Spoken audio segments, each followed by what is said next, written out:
Welcome to Stampscaping 101. We're going to stamp a couple of images from Marks of Distinction. There are a couple of old 19th century engravings, I'm guessing. Okay. Now, I'm going to use my Brilliance Graphite Black. It'll dry on me just fine. It's designed to dry on kind of unconventional surfaces, non-porous surfaces, etc. And it does great. If it dries on things like foil, mirrored, chromed kind of papers, vellum is going to be no problem for it because vellum has actually, some pores to it, so not a problem at all for this. It's like an easy assignment for brilliance on this. Okay.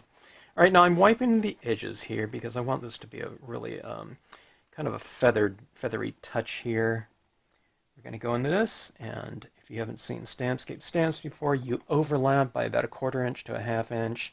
That's why careful placement is never necessary. A lot of careful and, kind of tedious registration, the lining up of images, it's just not conducive for it either. It's just better to overlap things, because you get tone on tone, and it's this interlocking type of thing. There's plenty of leeway, okay? Now I just stamped that like that, there, and I can go like this, you know what I mean? I don't think I want to go 180 degrees like that, but you probably could if you wanted to. So that previous cloud is going like this across here, so this entire bottom portion, okay? But now I've wiped off the entire perimeter like that, so it's lighter and drier on there, right? And if it's lighter and drier on the perimeter, on both impressions, they'll be blending in much more seamlessly and,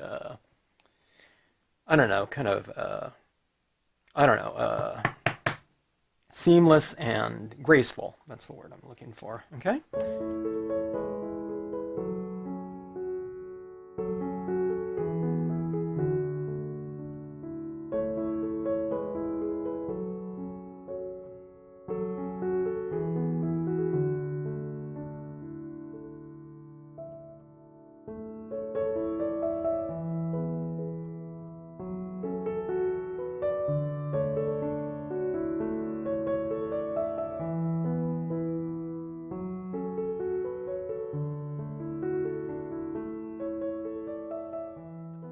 I'm going to have this angel kind of reaching down here, but it's going to be stamped on the back of this, okay? It's going to be like this, okay?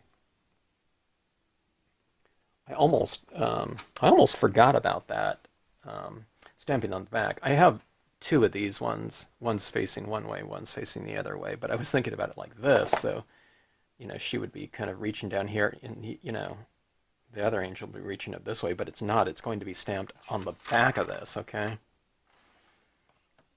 That's my concept, at least, okay?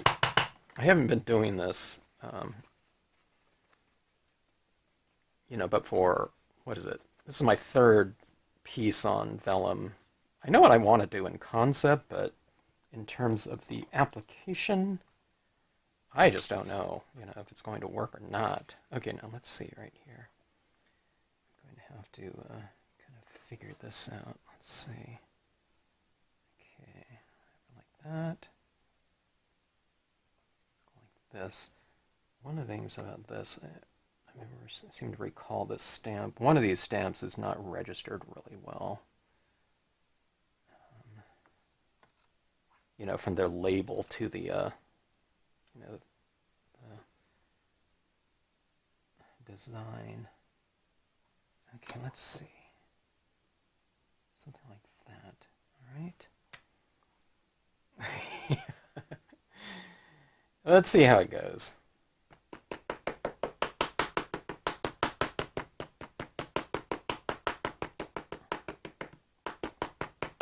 Now I could, I don't know. I could stamp this one just in black.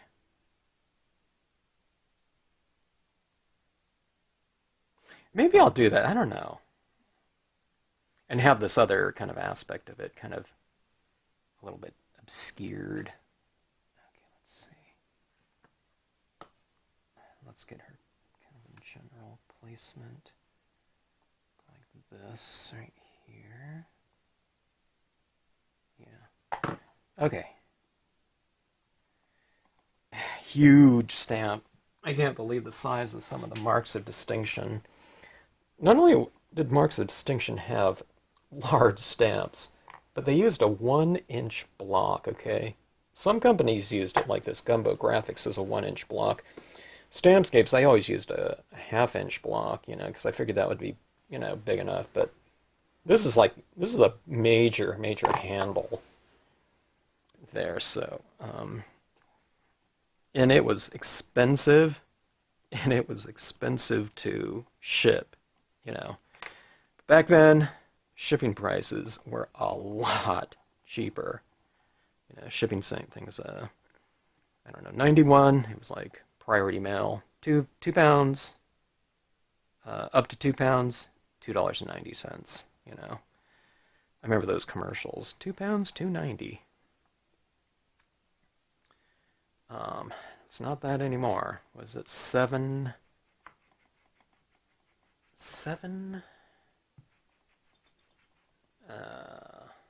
85? 7.85 for priority mail now. I don't know. By the way, if anyone ever wants just a couple stamps, you know, and they're ordering unmounted, you can email, because the shopping cart is set to priority mail, but you can always request first class. Okay, I've changed my mind. That's just the way, you know, that's the way you go with certain pieces, okay? They say art is what happens between the initial concept and the final result. So I'm claiming art here, okay? Artistic, what license, okay? Okay, but now I am stamping her on the back of the card, okay?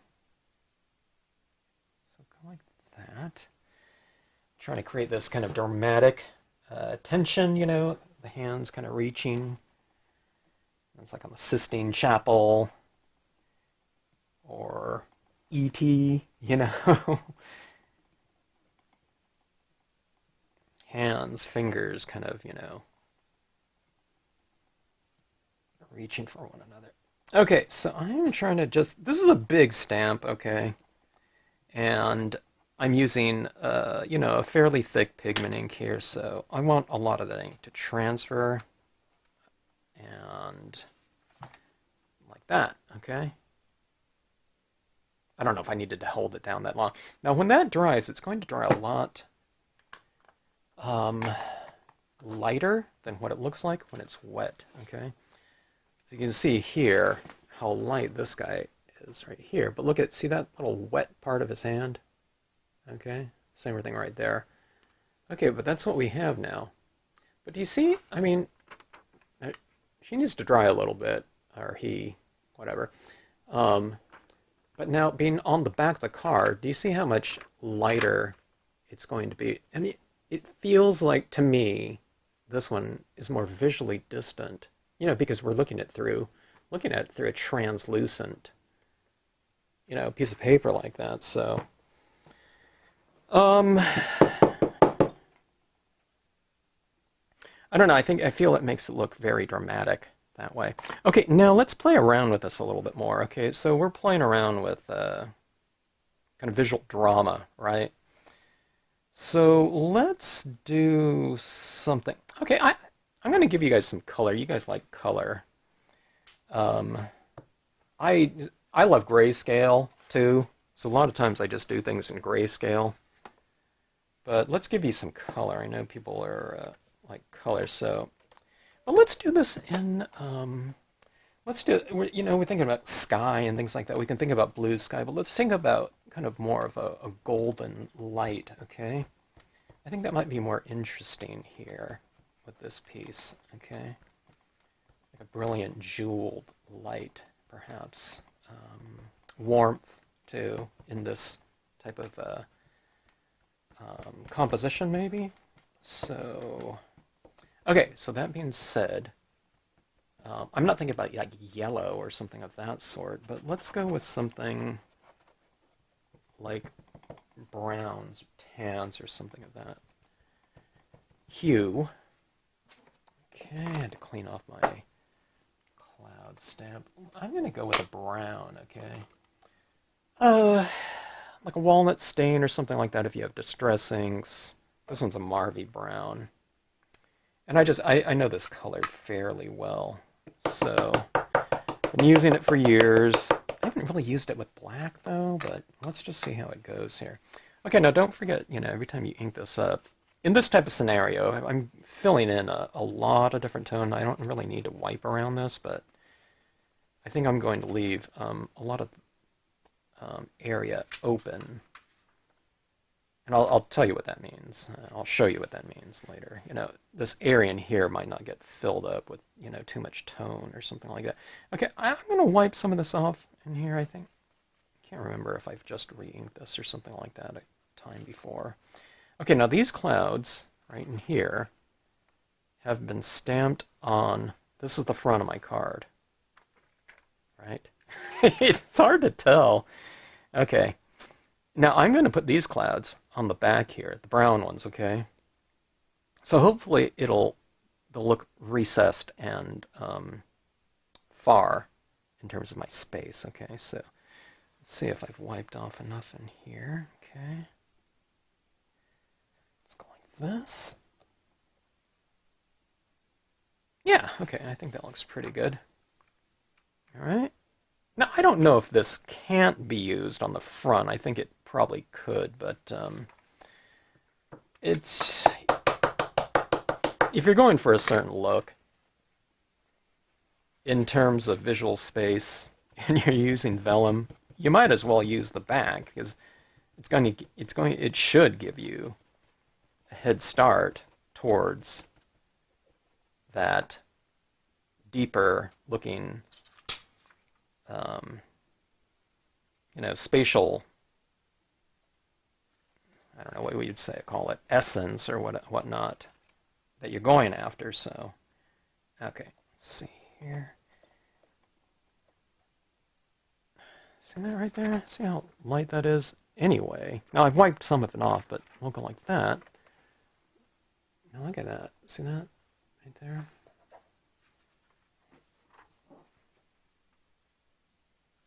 Okay, let's go for one more.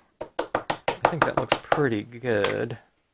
Our whole thing is just blending. We're going to have to blend all this together. We want, that brown and black right now aren't exactly merging together well, but we're going to bring in a lot of extra tone into this, to help remedy that.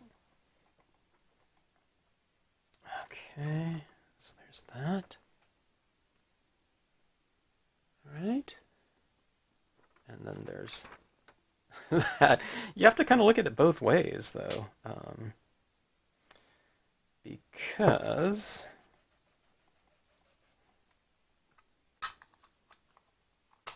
you're going to be looking at it, from a different way, so...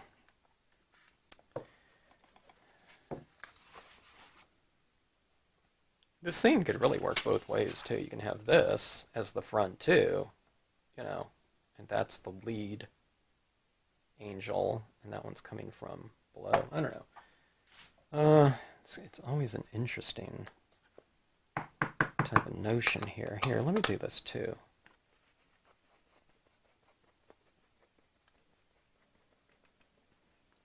I have tons of videos too, just on this cloud and how to use it too. Okay, I almost took off too much in here, but I wanted a little bit of color in that space.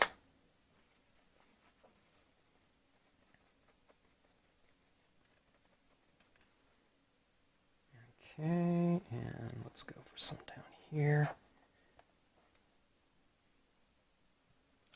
Okay, let's take a look here and see what we have. I think that looks pretty good. Yeah, I don't know. Maybe I shouldn't chicken out and not do that in white next time. But maybe I'll try it out. But I just don't think it would have worked. All right, now let's grab some different inks. Okay, we'll go for like an antique linen, walnut stain, the brown that we use. It's important that you use the same color when you start toning the scene as the color that you've used on imagery, because we're saying that that color of light is reflecting back at us, okay? So you need to use that same tone in the toning process because, you know, everything is kind of representative of light. That's what photographers all have to kind of deal with and whatnot. Okay, I'm just taking a wadded up paper towel here. And you just go like this, and you get kind of a good... You don't want with folds in it like that, you know, start toning in like that. You want kind of the smooth side like that. And see how, what a perfect little, you know, surface that is right there. Okay. And we're going to ink up. All right. And this is the back of the card. Okay. The black clouds are on the front of it, okay? So I don't have to worry about smearing any of them. They may smear, they may not. You can heat set too. But this is one of the great things about the vellum is when you start toning in like this, you're not even touching any of your images. Now, you know, the brown clouds are stamped on this side, you know, the back side of the vellum. But if you get some of that brown mixing with the antique linen, I mean, who cares?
in these videos, I know it gets hard to see what's going on because we have all this, and that shows up right through the piece. But that's what it looks like right now. All right. I'm going to change this configuration right here. Okay, I'm looking around on here. I'm thinking of if there's anything I need to add. All right, I might add some alcohol marks to this. You know, I mean, you can get much more specific, you know, with a pen than with a, you know, big wad of paper towel.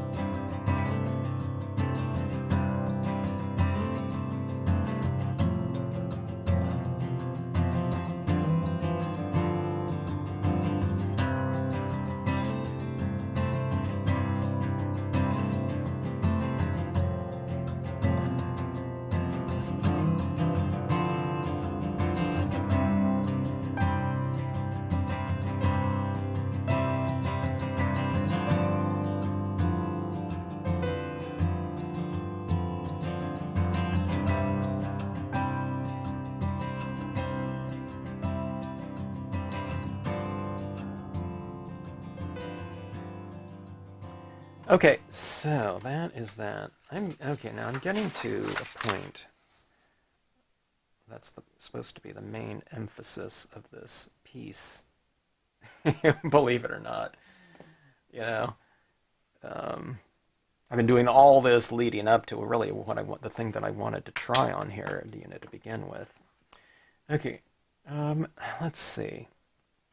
Let's add in some white detailing on here. This is just a white acrylic paint pen. It's a extra fine tip. So we're going on the hand. See, there's areas of the hair.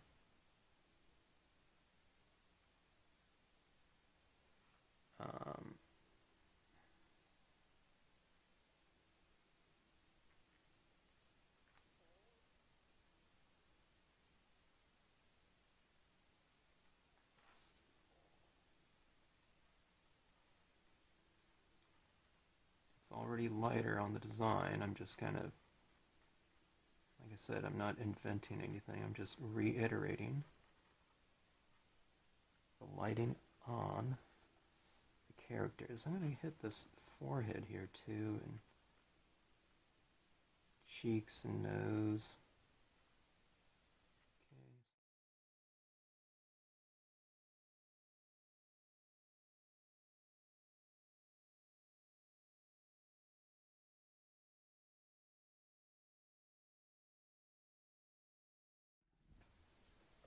That's the way it looks right now.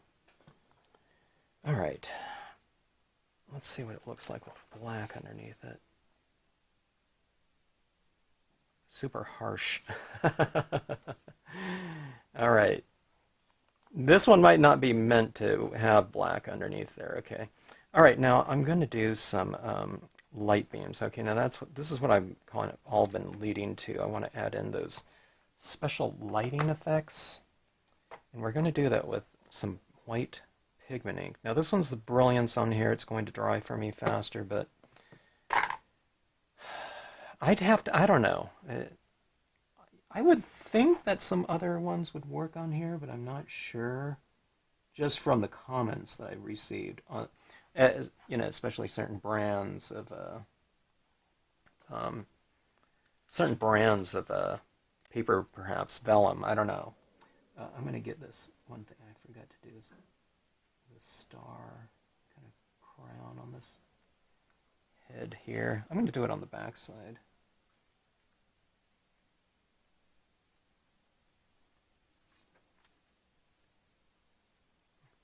Okay.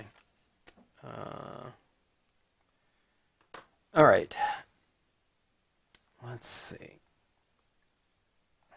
Okay, light beams.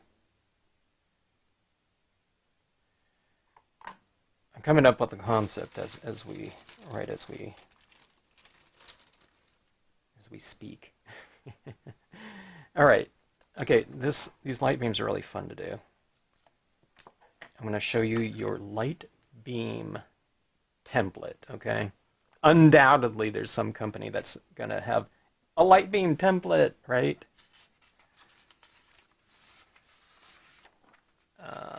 This is my template, all right? There's my beam, there's my beam, there's my beam, okay? 2 pieces of paper. Here, let me use scrap paper that, this is still good for something, right? All right, so we are going to create this light right in here, okay?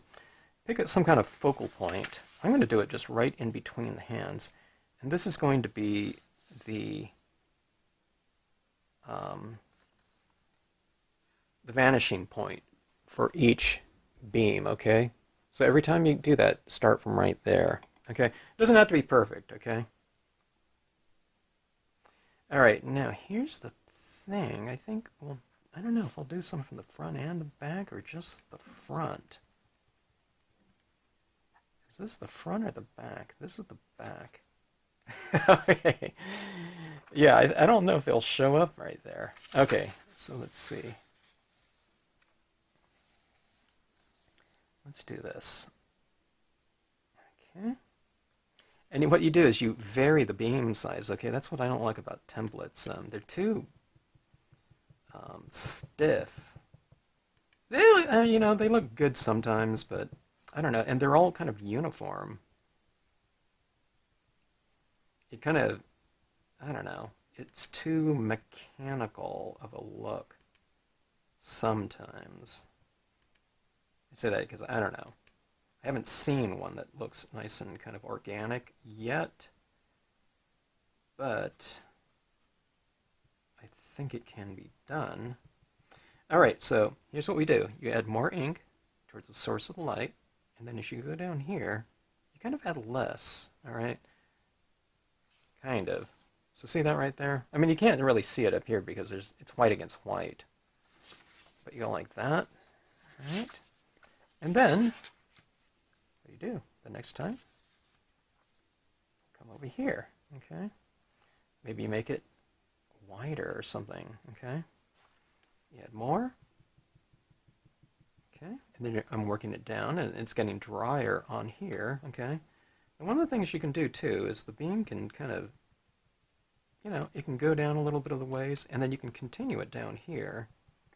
Sometimes what I do is I don't fill up both sides of this. I just have it a little bit more irregular, or I have it unbalanced, okay? You have part of the beam kind of stronger on one side of this and weaker on the other, because, some of these clouds are going to be kind of in the way of the beam sometimes, so it's getting broken up. So see this right here? It's not just all going all the way through. It's just broken up right there. I don't know if I want to break it up that much here. Let's just put this on one side and put a little bit of tone right there. Okay, go with something like that. All right, and just kind of reestablishing. I had a lot of it right in here because that's my source of light. And then we taper it going this way.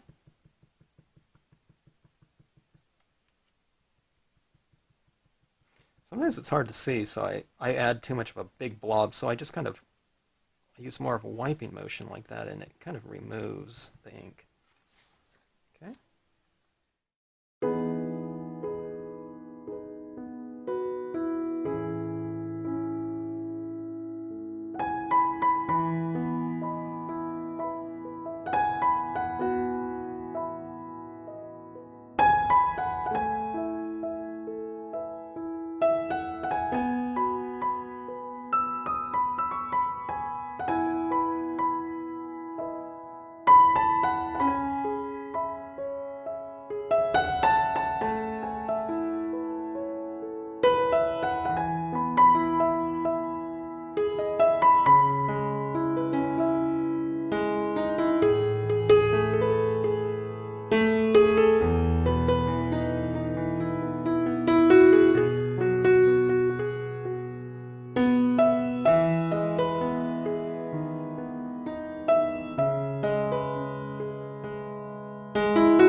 All right, now what I do here is,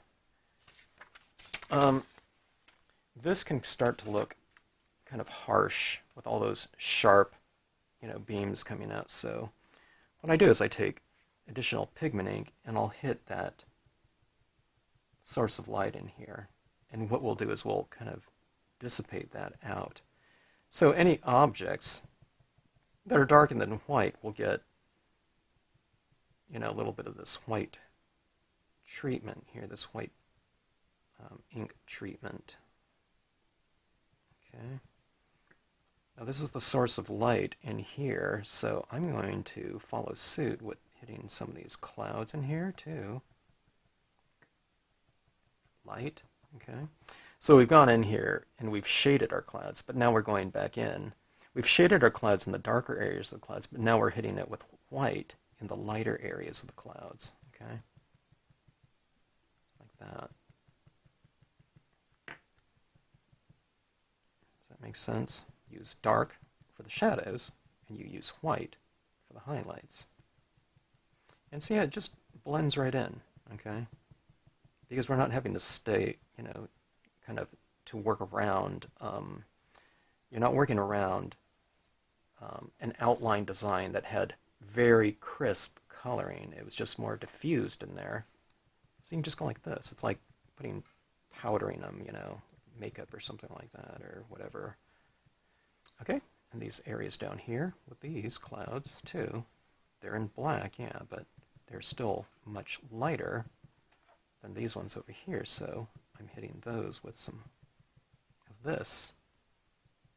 I know with each tap you can't really tell what I'm doing, but incrementally, progressively, it starts to kind of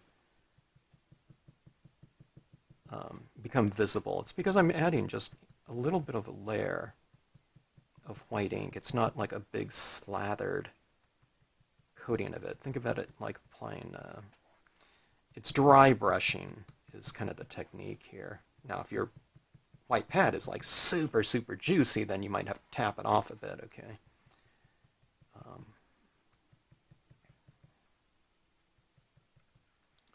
But you can really just, if you retain some of the lighter areas, you can really just go in there and add quite a bit, not even worry about it, okay? Okay, now I don't want just this big ball of white like in one. See, I'm kind of moving it around like this. Every time I re-ink, I start in the lighter area of the cloud, and then I kind of move into the darker area, so it kind of tapers that application amount of ink. So more in the lighter areas, and then you move it into the darker areas, okay? That we get this, hopefully, we get this little bit of a transition of tone, okay? Sometimes with this too, I mean, if you've gone too dark in some areas, like, oh man, I shouldn't have colored that so much, what you can do is you just go back over it with the white pigment ink, and that kind of remedies that. Okay, I'm going to put some of this on this angel right here. The angel's kind of being bottom lit, right? Because the light is coming from right here. So I'm going to really diffuse some of that light, and on this arm, the angel, and this wing right here is kind of capturing some of that light as well, right? Because it's on the side of the wing, facing the light. It's the wing right next to the light. So right here is the foot right next to the light. So you can just put some tone over it like that. It's kind of interesting because I'm not actually applying it to the angel because the angel is stamped on the back, so it's kind of a strange notion. Okay, now the bottom of this wing, if I want to put that bottom of the wing in a little bit of light like it's being backlit, then you just apply it right like so.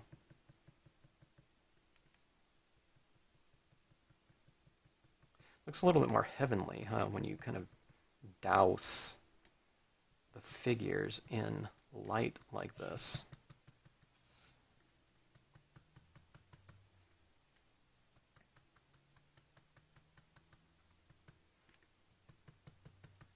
It's like this is like the biggest, kind of application of anything, right? Doesn't it seem like that so far? Look at this cloud right here, how it's really starting to illuminate right here. Look how soft and billowy that is.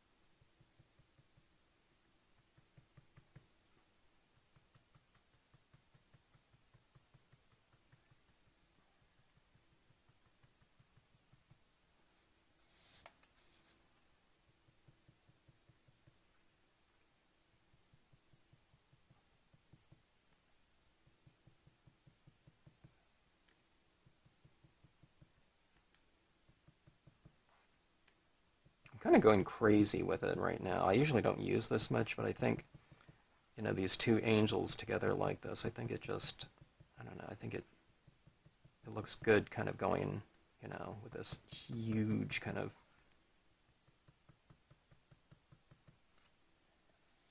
encompassing light here.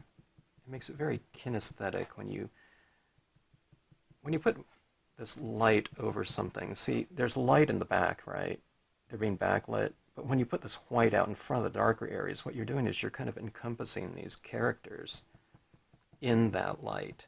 So you're taking something visual and you're kind of representing something kinesthetic because it's wrapping around something. They look like they're in that light.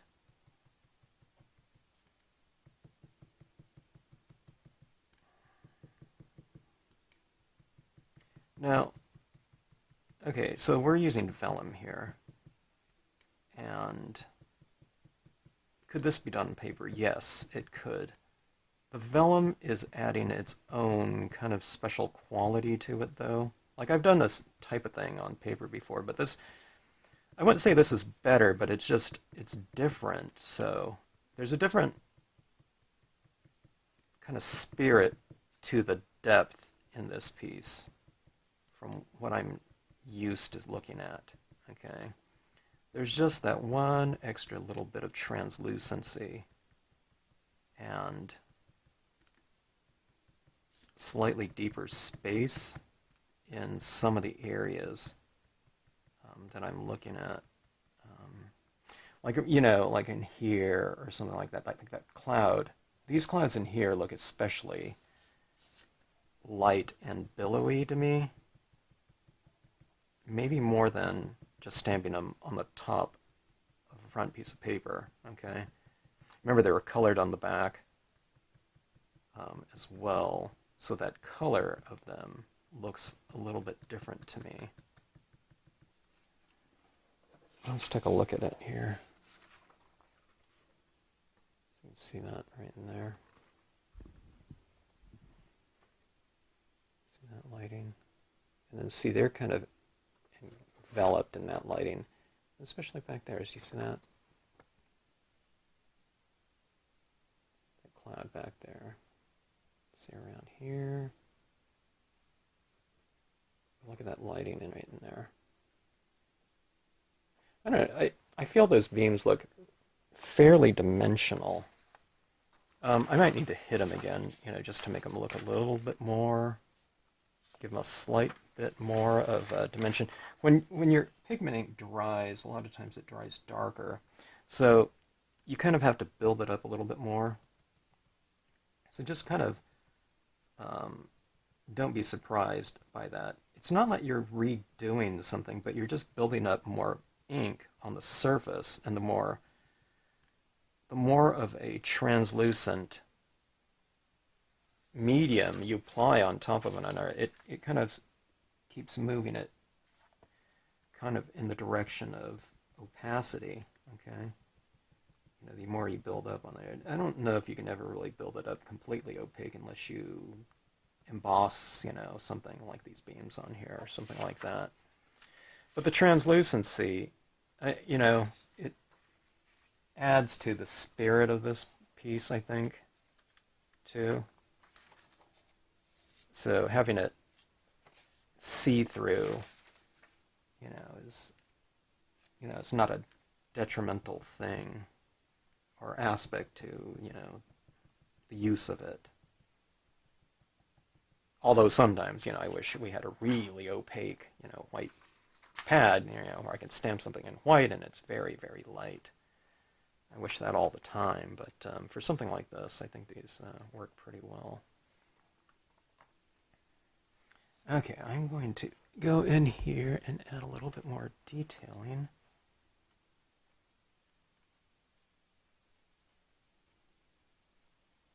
Putting some highlights on their shoulder.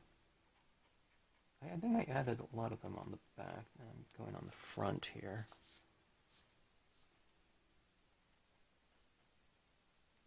The arm. Let's do the this star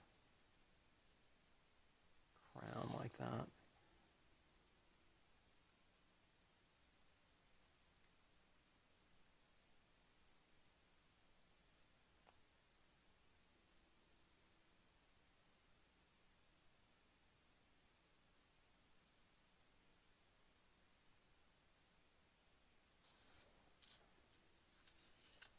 See, I'm kind of tapering their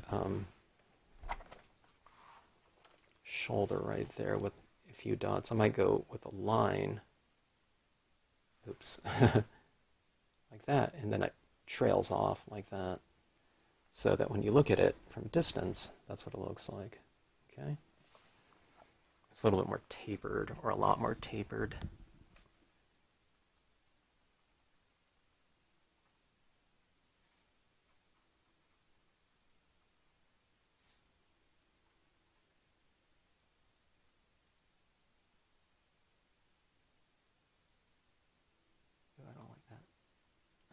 Wiping it off. I think the face looked fine. I was putting too many highlights on it right there. So I just wiped it off. Okay, now let's do something right here. Let's do some little kind of like sunspots on here. I tell you what, I don't think I've done this yet. I don't think I've used any bleed-proof white on vellum yet. I think that would look good in here. It'd have a kind of explosion of light in here.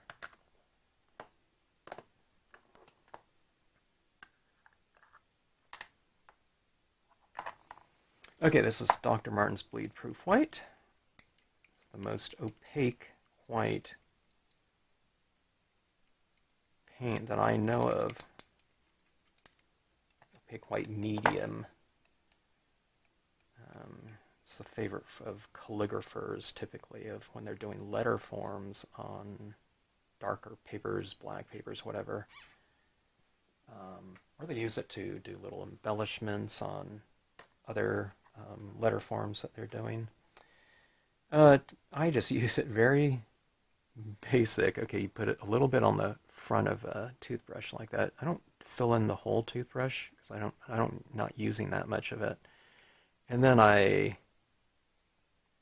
try to get a lot of the excess off. Okay, maybe I took too much out. But you do want to get quite a bit out, and you don't want it too thin. You don't want it too thick. I mean, there's plenty of leeway, but and then when I do this, I'm just like releasing like a couple hairs at a time. I'm not doing like a, machine gun zip, type of application of this, okay? All right, let's see if we can get in here.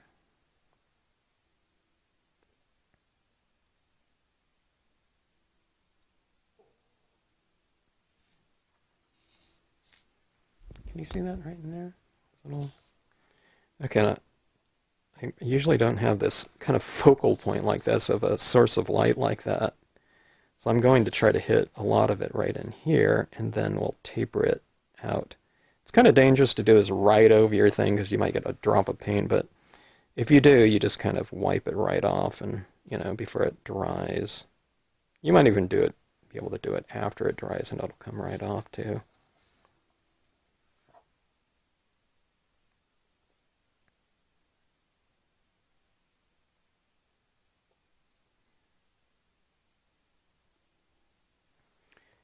Okay.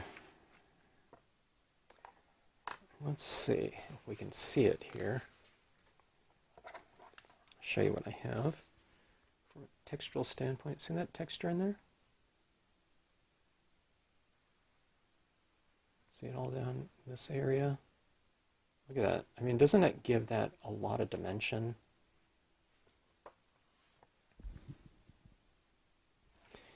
That improved it a lot. We added yet more depth to the piece. And what was it? It was basically a kindergarten technique, right? I think that's, honestly, I think that's the last time I did it before I started doing it in stamping at some point in time, years ago. But I think we did it in kindergarten, where you take those tempera paints and, I'm guessing it was a paintbrush or something like that. I don't think it was a toothbrush, but okay, now I'm going in here with my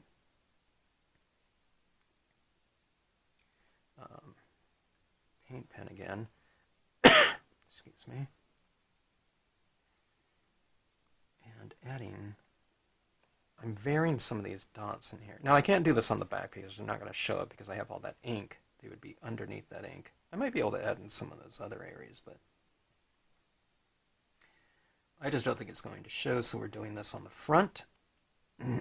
Maybe as it gets a little bit more around the perimeter, maybe I'll add kind of some larger ones, like they're coming out in perspective, like these larger little solar flares or whatnot. And I'm putting some in front of my angels too. Okay.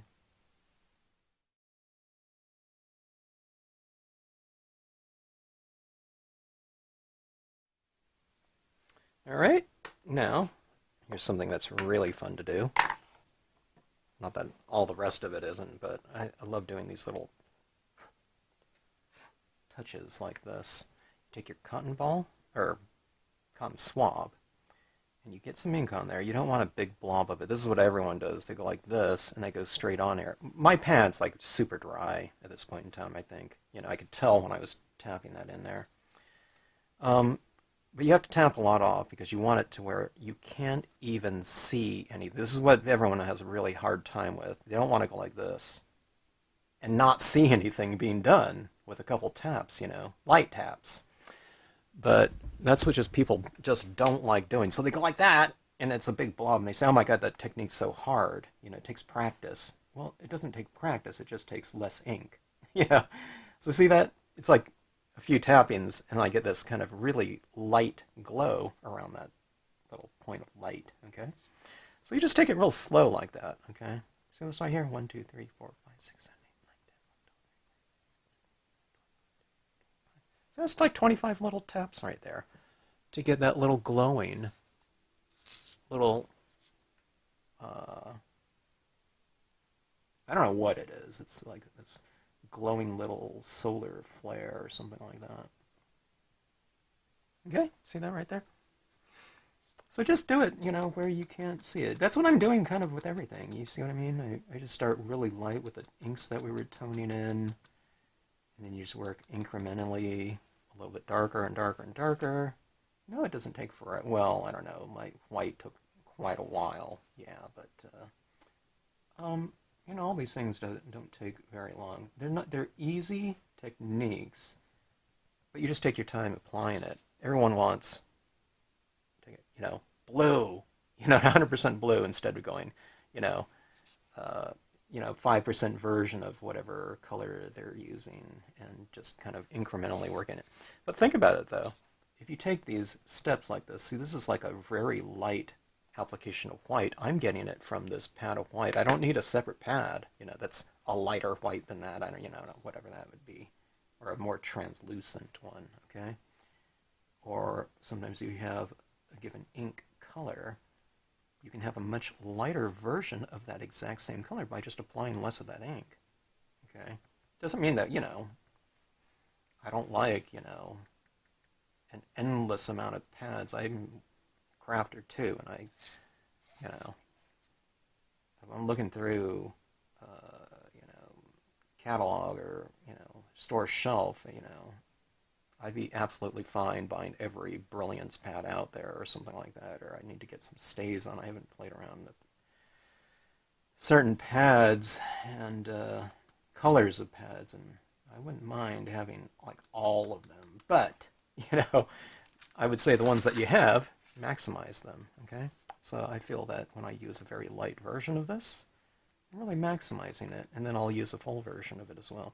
Okay, now this is a Q-tip here. This can get me into some of these areas. I can illuminate some areas a little bit more. Like, how about the area between their hands? Like that, okay? Look at that. You can't even see any of the white on the backside. Look at this. Look at this area right here, but look at this right here. Isn't it amazing? Okay. So, adding this in like so.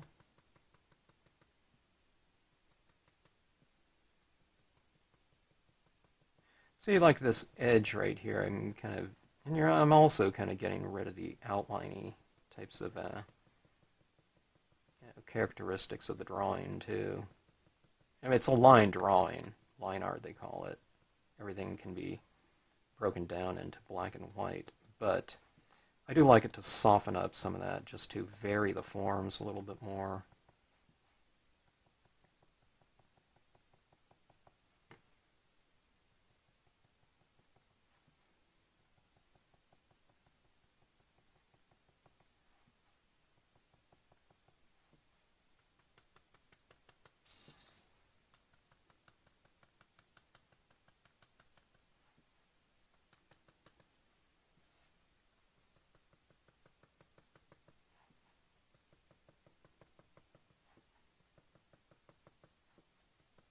Well, that's really kind of illuminating that cloud right there.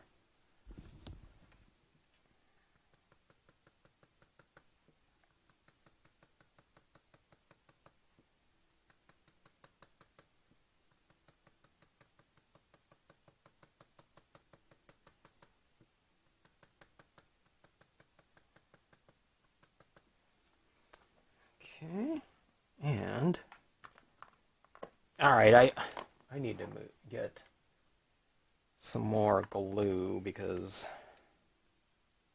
or maybe I should mount this first.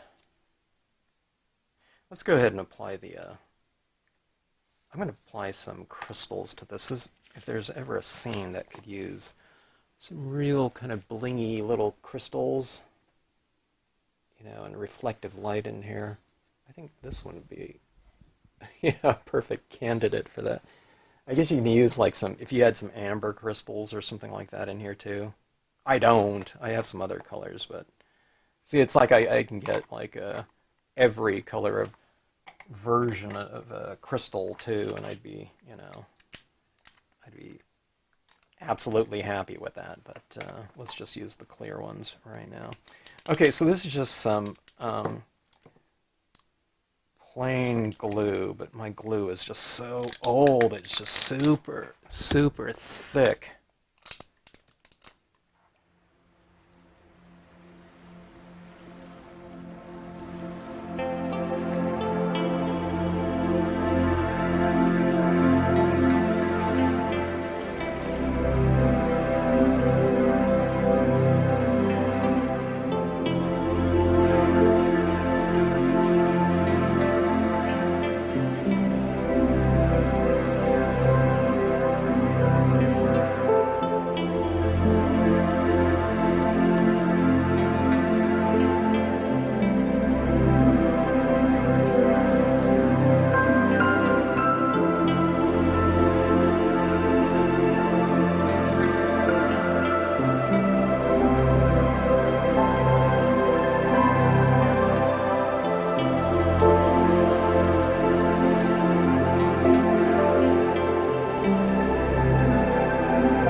Okay, so let's take a look at this and see. See these little crystals like that?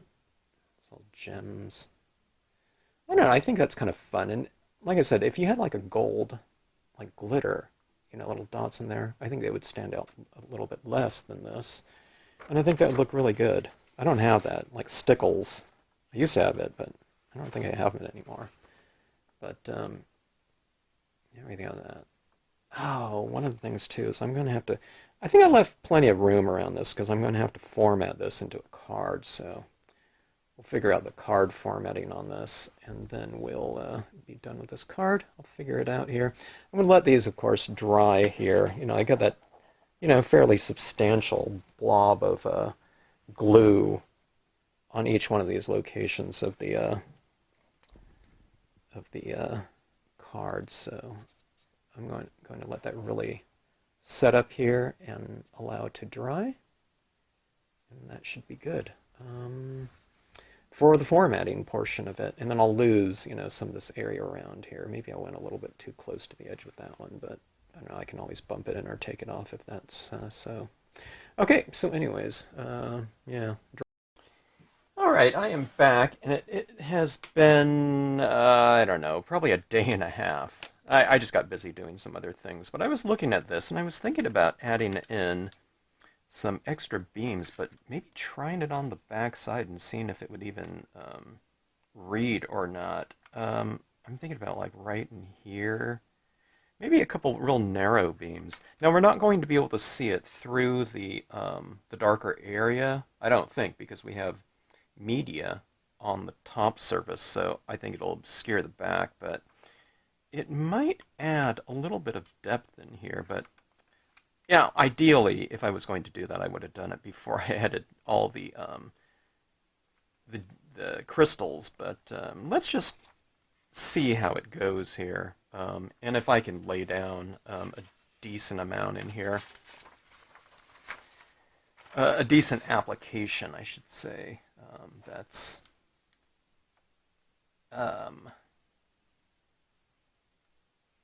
visible enough. All right, let's see here. All right.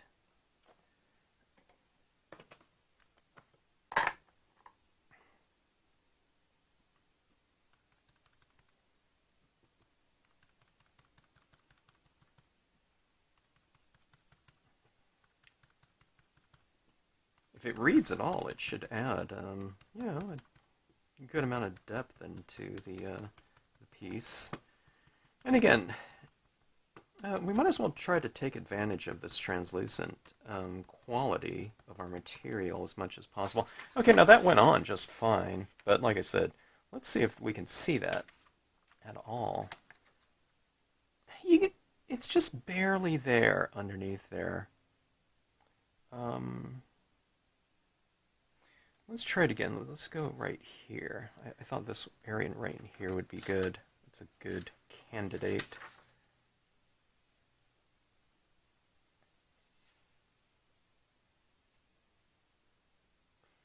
It's a good candidate in theory. Now, I might have to add one, like on the front, if it doesn't show up at all. And I like the location of it and whatnot. But let's see. Oops, that moved on me a little bit, but that's okay. I don't think that's going to show up. Yeah, that just doesn't really show up, does it? Okay, well, we gave it a try. In here, it's a little bit visible, but, just barely.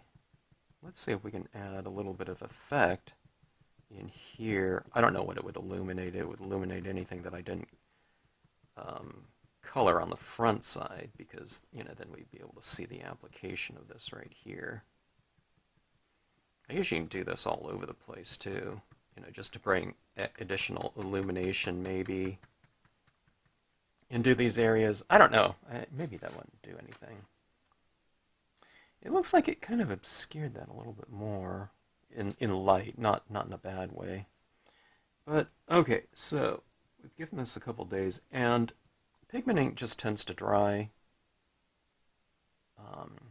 more transparent, and usually thus darker, because that's where we could see it.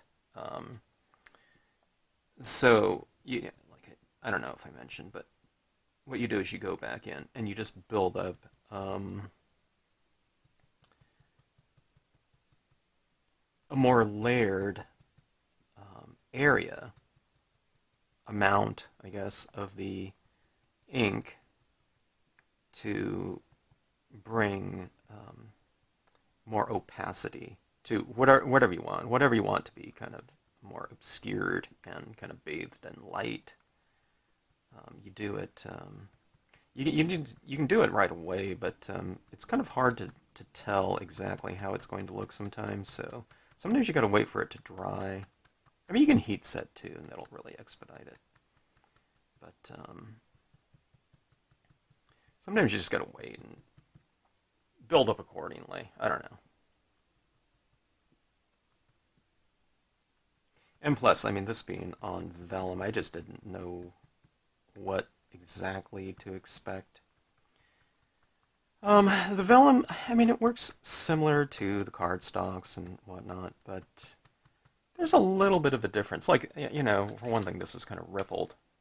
Okay, now what I'm going to do is I'm going to take this, and I'm thinking about trying to spray mount this, okay? Now I have a 3M Super 77 here, and that's a spray mounting material. I'm kind of curious to know how that's going to work.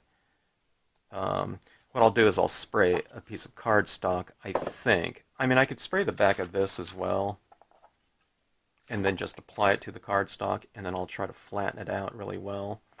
And then you know, because on this one right here, I don't have some kind of secret little thing hidden in the back. I don't think. You know, let me see what this looks like. Kind of on a darker stock. Here's blue. Yeah, I mean, that looks terrible. Hey, this is where you can see all that white, though, that's been applied. See that? That looks really weird, huh? But look at that. Huh. Yeah, I mean, this one right here, I didn't, you know, I wasn't intending to do that, but if I did her in white, I would do that. Maybe that'll be my next one. But let's go ahead and spray mount this, and let's give it a really nice stiff platform for which to format our card from this. Okay. So, anyways, pausing video, and we'll be going outside to spray seal. This stuff can be found in a lot of areas. I guess I got it at Staples, but art supply places.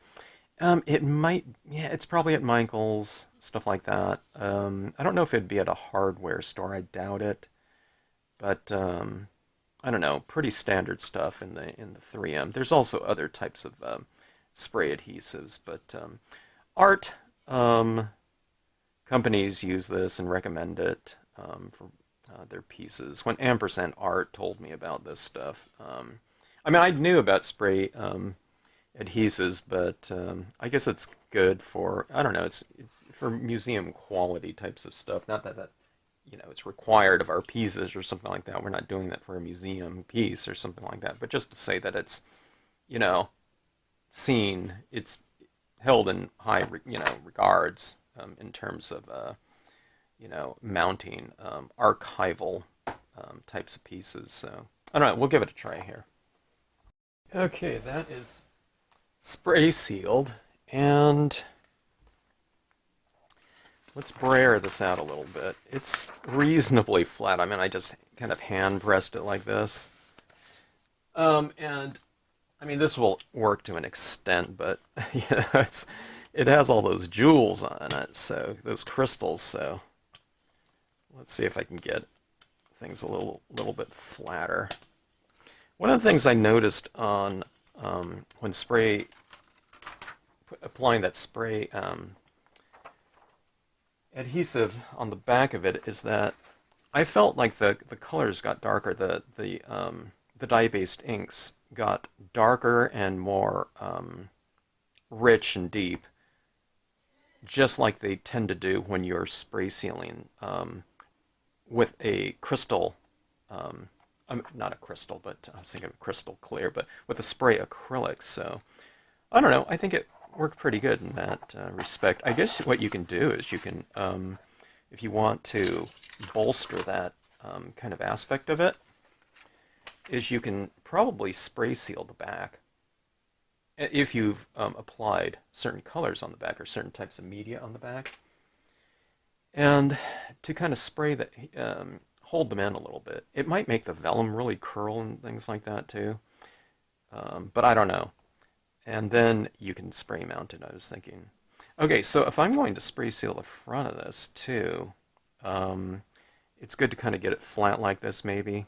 I don't know.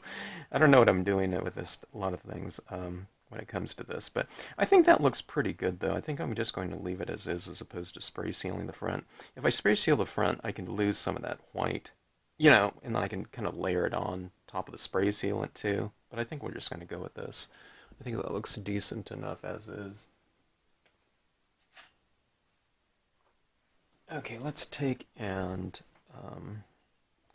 I'm going to trim this right here. I'm going to sacrifice some of the edge of this vellum. By the way, I mounted this on I think it's 100-pound plain piece of white cardstock.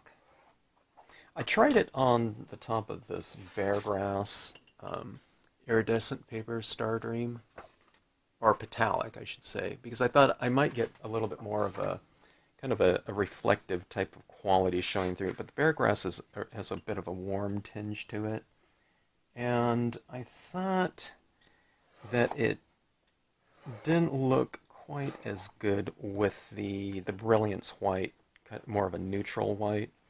It went really well with all this in here, but it was already kind of that antique linen stained already.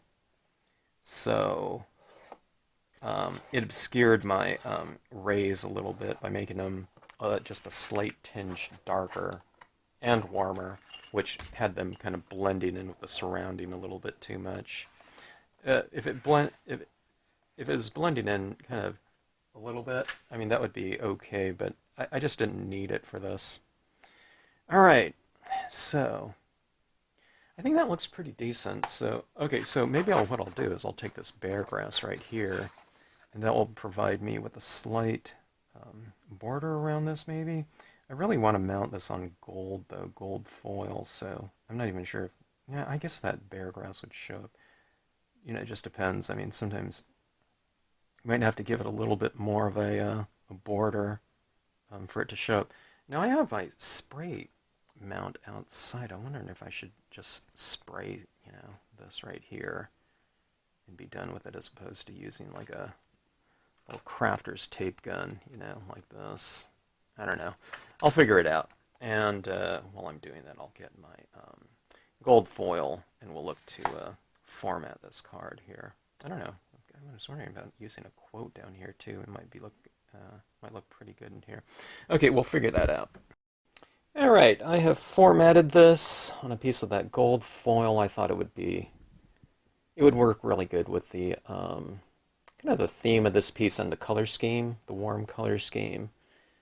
So, piece of metallic gold foil paper, and then I thought that piece kind of went well within this composition. I thought it needed something down here. It was kind of a, I don't know, kind of boring little area down here. So just adding that in there kind of added a little element to it, and I did it in white brilliance over the gold, but then also mounted on the little piece of the iridescent metallics paper. So that, I don't know, I mean, you can barely tell with that metallics right there. I don't know, I think it adds just that little bit of extra shimmer. It's very subtle. I don't know. You might have been better with matte. I'm not sure because these rays are matte. But anyways, for me, it's all these little crystals in here, like that are kind of reflective down here. You hold it like this, and I think those add quite a bit to it. Like I was saying before, you can add little kind of gold highlights in here too with a gold pen, and that might bring some of this gold element into here in terms of metallic reflective. The gold rhinestones that I have, I don't want to put those up here because they would be dark in some instances. Like even the crystal ones, the clear ones are kind of dark, but the gold ones would be even more so without that reflective light on there. So they need, they need extra reflective light. When you hold it like this, you don't see these little dark little dots like the gold would be. So I thought the clear ones work really good with that. So.